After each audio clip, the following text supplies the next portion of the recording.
Hello ನಮಸ್ಕಾರ ಸ್ನೇಹಿತರೆ. ನನ್ನ ಈ ದಿನದ ಪ್ರಯಾಣ ಉತ್ತರ ಕರ್ನಾಟಕದ ಪ್ರಸಿದ್ಧ ಶಕ್ತಿ ಕ್ಷೇತ್ರ ಸೌದತ್ತಿ ಯಲ್ಲಮ್ಮನ ದೇವಾಲಯದ ಕಡೆಗೆ. ಪ್ರತಿದಿನ ಬೆಂಗಳೂರಿನಿಂದ ರಾತ್ರಿ 9:20ಕ್ಕೆ ಮೆಜೆಸ್ಟಿಕ್ ರೈಲ್ವೆ ನಿಲ್ದಾಣದಿಂದ ಹೊರಡುವ ಬೆಳಗಾಂ ಎಕ್ಸ್‌ಪ್ರೆಸ್ಸಲ್ಲಿ ನಮ್ಮ ಪ್ರಯಾಣ ಸಾಗಿತು ಧಾರವಾಡದ ಕಡೆಗೆ. ಬೆಳಗ್ಗೆ 4 ಗಂಟೆಗೆ ಅರ್ಲಿ ಮಾರ್ನಿಂಗ್ 4 o'clockಗೆ ನಾವು ಧಾರವಾಡವನ್ನು ತಲುಪಿದೆವು. ಬೆಂಗಳೂರಿನಿಂದ ಸೌದತ್ತಿಗೆ ಯಾವುದೇ ಡೈರೆಕ್ಟ್ ಟ್ರೈನ್ ಇಲ್ಲ. ಬೆಳಗಾಂ ಅಥವಾ ಧಾರವಾಡವನ್ನು ತಲುಪಿ ಅಲ್ಲಿಂದ ನಾವು ಸೌದತ್ತಿಯನ್ನು ತಲುಪಬೇಕಾಗತ್ತೆ. ಇನ್ನು ಬಸ್ಸಲ್ಲಿ ಹೋಗೋದಾದರೆ ಬೆಂಗಳೂರಿನಿಂದ ಸೌದತ್ತಿಗೆ ಡೈರೆಕ್ಟ್ ಬಸ್ ಸಿಗುತ್ತೆ. KSRTC ವೆಬ್ಸೈಟಲ್ಲಿ ಹೋಗಿ ಬುಕ್ ಮಾಡ್ಕೋಬಹುದು. ಸೌದತ್ತಿ ಯಲ್ಲಮ್ಮನ ಗುಡ್ಡ ಬೆಂಗಳೂರಿನಿಂದ 472 ಕಿಲೋಮೀಟರ್ಸ್, ಮೈಸೂರಿನಿಂದ 556 ಕಿಲೋಮೀಟರ್ಸ್, ಮಂಗಳೂರಿನಿಂದ 407 ಕಿಲೋಮೀಟರ್, ಧಾರವಾಡದಿಂದ 40 ಕಿಲೋಮೀಟರ್ಸ್, ಬೆಳಗಾವಿಯಿಂದ 84 ಕಿಲೋಮೀಟರ್ ದೂರದಲ್ಲಿದೆ. ಬೆಳಗಾವಿ ಜಿಲ್ಲೆಯಲ್ಲಿರುವಂತಹ ಸೌದತ್ತಿ ಧಾರವಾಡದಿಂದ 40 ಕಿಲೋಮೀಟರ್ ದೂರದಲ್ಲಿರೋದ್ರಿಂದ ನಾವು ಧಾರವಾಡಕ್ಕೆ ಬಂದು ಸೌದತ್ತಿಗೆ ಹೋಗೋಣ ಅಂದ್ಕೊಂಡು ಧಾರವಾಡಕ್ಕೆ ಬಂದಿದ್ದೇವೆ.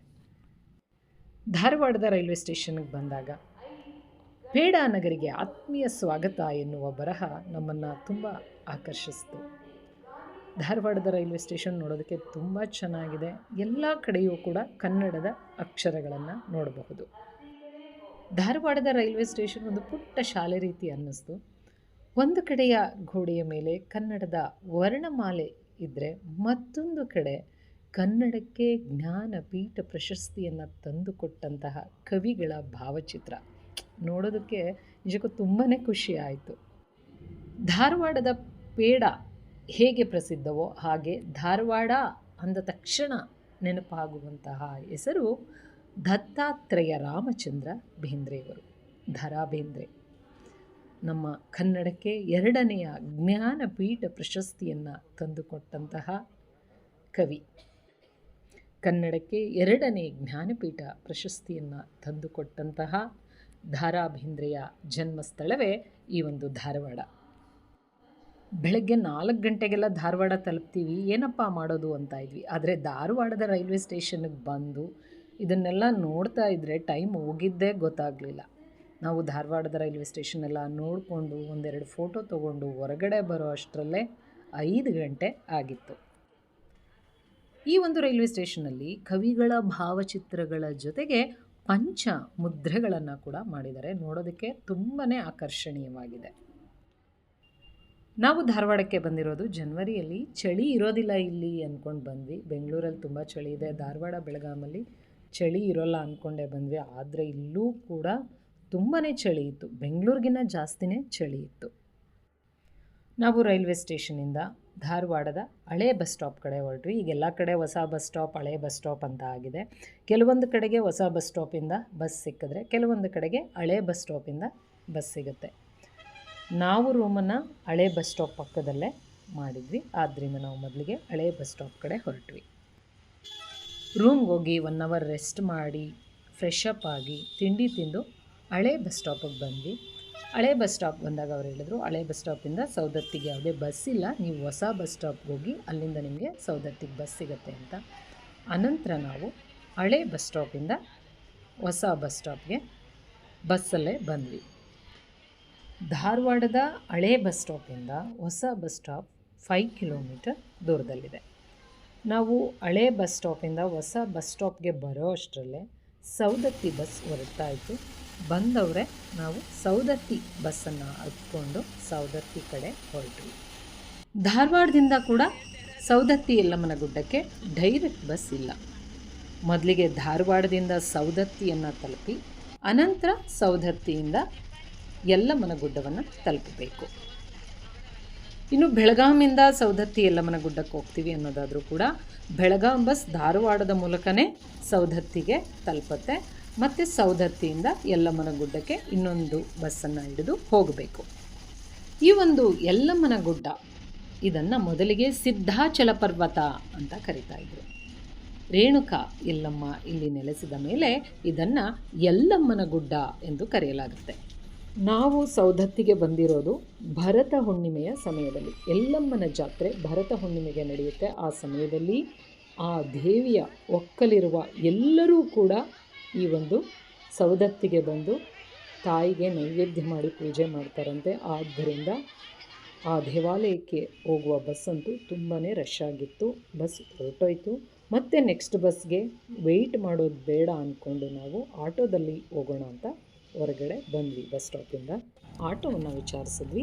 ಆಗ ಶೇರ್ ಆಟೋದವರು ಒಬ್ಬರಿಗೆ 30 ರೂಪೀಸ್ ತೊಗೋತೀವಿ ಅಂತ ಹೇಳಿದ್ರು. ನಾವು ಮೊದಲಿಗೆ ಯಲ್ಲಮ್ಮನ ಗುಡ್ಡಕ್ಕೆ ಹೋಗಲಿಲ್ಲ. ಯಾಕಂದರೆ ಮೊದಲಿಗೆ ಜೋಗುಳದ ಬಾವಿಯ ಸತ್ಯವನ ದರ್ಶನವನ್ನು ಮಾಡೇ ಯಲ್ಲಮ್ಮನ ಗುಡ್ಡಕ್ಕೆ ಹೋಗಬೇಕಂತೆ.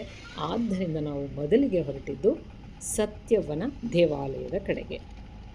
ಸೌದತ್ತಿಯಿಂದ ಜೋಗುಳದ ಬಾವಿ ಸತ್ಯವನ ದೇವಾಲಯ 2 ಕಿಲೋಮೀಟರ್ ದೂರದಲ್ಲಿದೆ. ಬಸ್ಸಲ್ಲಿ ಬಂದರೆ ಸೌದತ್ತಿಯಿಂದ ಜೋಗುಳದ ಬಾವಿ ಸತ್ಯವನ ದೇವಾಲಯದ ಮುಂಭಾಗದಲ್ಲಿಯೇ ಬಸ್ ಸ್ಟಾಪ್ ಇದೆ, ಅಲ್ಲೇ ಇಳ್ಕೋಬಹುದು. ಯಲ್ಲಮ್ಮನ ಗುಡ್ಡಕ್ಕೆ ಹೋಗುವ ಪ್ರತಿಯೊಬ್ಬರೂ ಕೂಡ ಮೊದಲಿಗೆ ಈ ಒಂದು ಕ್ಷೇತ್ರಕ್ಕೆ ಬಂದು ಜೋಗುಳದ ಬಾವಿಯ ನೀರನ್ನು ತಲೆಯ ಮೇಲೆ ಸಿಂಪಡಿಸಿಕೊಂಡು ಯಲ್ಲಮ್ಮನ ಗುಡ್ಡಕ್ಕೆ ಹೋಗ್ತಾರೆ. ಇದರಿಂದ ರೋಗ ರುಜಿನಗಳು ಬರುವುದಿಲ್ಲ ಎನ್ನುವ ನಂಬಿಕೆ ಇದೆ. ಹಾಗಾದರೆ ಈ ಸತ್ಯವ್ವ ಯಾರು? ಈ ಸತ್ಯವ್ವ ಪರಶುರಾಮನನ್ನು ಸಾಕಿ ಸಲಹಿದ ಮಹಾತಾಯಿ. ಯಲ್ಲಮ್ಮ ಪರಶುರಾಮನನ್ನು ಅಡೆದಾಗ ಯಲ್ಲಮ್ಮನ ಬಾಣತನ ಮಾಡಿದವಳು ಸತ್ಯವ್ವ. ಹಿಂದೆ ಸೌದತ್ತಿಗೆ ಸೌಗಂಧಿಕಾಪುರ ಅಥವಾ ಸೌಗಂಧವರ್ತಿ ಅಂತ ಕರೀತಾ ಇದ್ರಂತೆ. ಇದನ್ನು ಕ್ರಿಸ್ತಶಕ 10ರಿಂದ 13ನೇ ಶತಮಾನದಲ್ಲಿ ರಾಜಧಾನಿಯನ್ನಾಗಿ ಮಾಡಿಕೊಂಡು ರಟ್ಟರು ಆಳ್ವಿಕೆ ಮಾಡಿದ್ದರಂತೆ. ನೋಡಿ, ಇದೆ ಜೋಗುಳದ ಬಾವಿ. ಇಲ್ಲಿಗೆ ಬಂದು ಸ್ನಾನ ಮಾಡಿದರೆ ಎಂತಹ ಚರ್ಮರೋಗ ಇದ್ದರೂ ಕೂಡ ವಾಸಿಯಾಗುತ್ತಂತೆ. ಅಲ್ಲದೆ ಈ ಒಂದು ಜೋಗುಳದ ಬಾವಿಯಲ್ಲಿ ಸ್ನಾನ ಮಾಡಿ ಪರಶುರಾಮರ ತೊಟ್ಟಿಲನ್ನು ತೂಗಿದರೆ ಮಕ್ಕಳ ಭಾಗ್ಯ ಸಿಗುತ್ತೆ ಅನ್ನುವುದು ಇಲ್ಲಿಗೆ ಬರುವ ಪ್ರತಿಯೊಬ್ಬ ಭಕ್ತರ ನಂಬಿಕೆ. ನೋಡಿ, ಜೋಗುಳದ ಬಾವಿ ಪಕ್ಕದಲ್ಲಿರೋದಿದು ಮಲಪ್ರಭಾ ಬ್ಯಾಕ್ ವಾಟರ್. ಇಲ್ಲಿ ನಿಂತು ದೂರದಲ್ಲಿ ನೋಡಿದರೆ ನವಿಲು ತೀರ್ಥ ಜಲಾಶಯ ಕಾಣಿಸುತ್ತೆ. ಯಲ್ಲಮ್ಮನ ದರ್ಶನಕ್ಕೆ ಹೋಗುವ ಪ್ರತಿಯೊಬ್ಬ ಭಕ್ತರು ಕೂಡ ಇಲ್ಲಿಗೆ ಬಂದು ಸತ್ಯವನ ದರ್ಶನವನ್ನು ಮಾಡಿಯೇ ಯಲ್ಲಮ್ಮನ ದರ್ಶನಕ್ಕೆ ಹೋಗ್ತಾರೆ. ಜಮದಗ್ನಿಯ ಶಾಪದಿಂದ ರೇಣುಕೆಗೆ ತೊನ್ನು ರೋಗ ಆವರಿಸುತ್ತೆ. ರೇಣುಕಾದೇವಿಯನ್ನು ಆಶ್ರಮದಿಂದಲೂ ಕೂಡ ಹೊರಹಾಕಲಾಗುತ್ತೆ.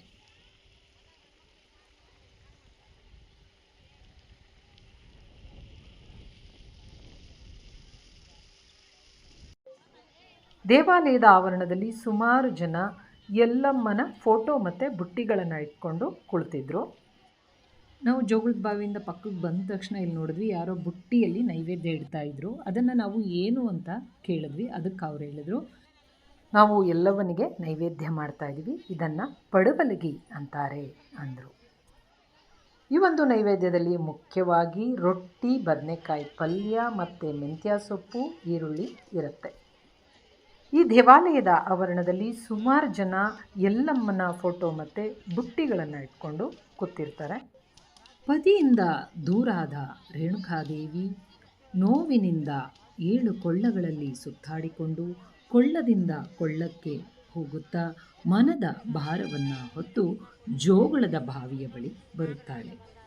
ಯಲ್ಲಮ್ಮನ ಭಕ್ತರು ತಂಬೂರಿಯನ್ನು ಬಾರಿಸಿಕೊಂಡು ಬಾಯಲ್ಲಿ ಬೇವಿನ ಸೊಪ್ಪಿನ ಕಡ್ಡಿಯನ್ನು ಕಚ್ಚಿ ಹಿಡಿದು ದೇವಾಲಯವನ್ನು ಪ್ರದಕ್ಷಿಣೆ ಆಗ್ತಾಯಿದ್ರು. ಜೋಗುಳದ ಬಾವಿಯ ಬಳಿ ಬಂದಂತಹ ರೇಣುಕಾದೇವಿಗೆ ಸತ್ಯವನ ದರ್ಶನವಾಗುತ್ತದೆ. ಅಲ್ಲಿಯೇ ಎಕ್ಕಯ್ಯ ಜೋಗಯ್ಯ ಎಂಬ ಇಬ್ಬರು ಸಿದ್ಧಿ ಪುರುಷರ ದರ್ಶನವೂ ಕೂಡ ಆಗುತ್ತದೆ. ಅನಂತರ ನಾವು ಧರ್ಮ ದರ್ಶನದ ಸಾಲಿನಲ್ಲಿ ದೇವಾಲಯಕ್ಕೆ ಹೊರಟ್ವಿ. ರೇಣುಕಾದೇವಿಯ ಸ್ಥಿತಿಯನ್ನು ಕಂಡಂತಹ ಎಕ್ಕಯ್ಯ ಜೋಗಯ್ಯನವರು ಕನಿಕರದಿಂದ ಅರಿಶಿಣದ ಭಂಡಾರವನ್ನು ಮೈಗೆ ಲೇಪಿಸಿಕೊಂಡು ಈ ಒಂದು ಜೋಗುಳದ ಬಾವಿಯಲ್ಲಿ ನೀನು ಸ್ನಾನವನ್ನು ಮಾಡು ಎಂದು ಆಣತಿ ಮಾಡುತ್ತಾರೆ. ರೇಣುಕಾದೇವಿಯು ಅವರ ಆಣತಿಯಂತೆ ಭಂಡಾರವನ್ನು ಲೇಪಿಸಿಕೊಂಡು ಜೋಗುಳದ ಬಾವಿಯಲ್ಲಿ ಸ್ನಾನವನ್ನು ಮಾಡಲು ಅವಳ ರೋಗ ವಾಸಿಯಾಗಿ ಅವಳ ಇಂದಿನ ಸುಂದರ ರೂಪ ಅವಳಿಗೆ ಮರುಕಳಿಸುತ್ತದಂತೆ. ಇಲ್ಲಿ ದೇವಸ್ಥಾನದಲ್ಲಿ ಅಲ್ಲಲ್ಲಿ ತೊಟ್ಲುಗಳನ್ನು ಕಟ್ಟಿದ್ರು ನೋಡಿ. ಆದರೆ ಇಲ್ಲೊಂದು ಬೆಳ್ಳಿ ತೊಟ್ಲನ್ನು ಕಟ್ಟಿದ್ರು ಸತ್ಯವನ ಒಂದು ದೇವಾಲಯದ ಮುಂಭಾಗದಲ್ಲಿ. ಆ ಒಂದು ತೊಟ್ಲಿಗೆ ಕಾಣಿಕೆಯನ್ನು ಹಾಕಿ ನಮಸ್ಕರಿಸ್ತಾ ಇದ್ದರು. ಇಲ್ಲಿ ಕಾಣಿಕೆಯನ್ನು ಹಾಕಿ ಬೇಡಿಕೊಂಡ್ರೆ ಮಕ್ಕಳಾಗುತ್ತದೆ ಅನ್ನುವುದು ಒಂದು ದೃಢವಾದ ನಂಬಿಕೆ. ಈ ಒಂದು ಸ್ಥಳಕ್ಕೆ ಬಂದು ಜೋಗುಳದ ಬಾವಿಯಲ್ಲಿ ಸ್ನಾನ ಮಾಡಿ ಅನಂತರ ಪರಶುರಾಮರ ತೊಟ್ಟಿಲನ್ನು ಮುಟ್ಟಿ ನಮಸ್ಕರಿಸಿದರೆ ಮಕ್ಕಳಿಲ್ಲದ ದಂಪತಿಗಳಿಗೆ ಮಕ್ಕಳಾಗುತ್ತದೆ ಎನ್ನುವುದು ಇಲ್ಲಿಗೆ ಬರುವ ಪ್ರತಿಯೊಬ್ಬ ಭಕ್ತರ ನಂಬಿಕೆಯಾಗಿದೆ. ಅನಂತರದಲ್ಲಿ ಸತ್ಯವನು ಎಲ್ಲಮ್ಮನಿಗೆ, ನೀನು ನಿನ್ನ ಪತಿಯ ಬಳಿಗೆ ಹೋಗಿ ಮತ್ತೆ ನಿನ್ನ ಪತಿ ಸೇವೆಯಲ್ಲಿ ನಿರತಳಾಗು ಎಂದು ಹೇಳಲು ರೇಣುಕಾದೇವಿಯು ಮತ್ತೆ ಪತಿಯ ಬಳಿಗೆ ಹೋಗಿ ಪತಿ ಸೇವೆಯಲ್ಲಿ ನಿರತಳಾಗುತ್ತಾಳೆ. ಇದು ಜೋಗುಳದ ಬಾವಿ ಸತ್ಯವನ ಬಗ್ಗೆ ಜನಪದರು ಹೇಳಿರುವಂತಹ ಒಂದು ಕತೆ. ಸತ್ಯವನ ದರ್ಶನವನ್ನು ಮುಗಿಸಿ ಹೋಗುವಂತಹ ಭಕ್ತರು ಎಕ್ಕಯ್ಯ ಜೋಗಯ್ಯ ಉದೋ ಉದೋ ಎನ್ನುತ್ತಾ ಹೋಗ್ತಾಯಿದ್ರು. ನಾವು ಕೂಡ ಎಕ್ಕಯ್ಯ ಜೋಗಯ್ಯ ಉದೋ ಉದೋ ಎನ್ನುತ್ತಾ ಎಲ್ಲವನ ಗುಡ್ಡದ ಕಡೆಗೆ ಹೊರಟೆವು.